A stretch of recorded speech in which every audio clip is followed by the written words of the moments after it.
જય દ્વારકાધીશ મિત્રો, આજે સવારના આપણે ઉઠીને નાહી ધોઈને થઈ ગયા અહીં તૈયાર ને તૈયાર થઈને નીકળી ગયા અહીં કારખાને ને કારખાને જતા હતા ને તમે જોઈ શકો મને એક ખીલથી આવ્યો હોય અહીંયા ઓઠકને ને આ રામાએ આજ તો આખું કારખાનું ખોલ્યું હોય ને હું તો આજ 7 મિનિટ મોડો પહોંચ્યો હતો ને તે પછી રામો ડ્રીલ હમી કરવા લાગી ગયો હોય।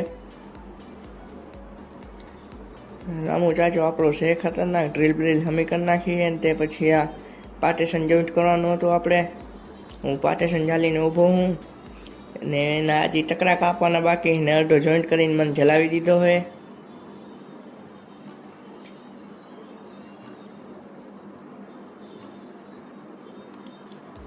અને હું ચાલીને ઊભો હું એ પાર્ટેશનને હજી તમને ખબર ને હું તો ટાઈમ પાસ કર્યાવાળો માણસ ને તે પછી આ જો મિસ્ત્રી હજી મોટરના બનાવે છે ઢાંકણા ને તે પછી આપણે આવી ગયા અહીં એમ કાર્ગોમાં ને તે પછી સાંજના થઈ ગઈ 6 વાગે છૂટી। જય દ્વારકાધીશ।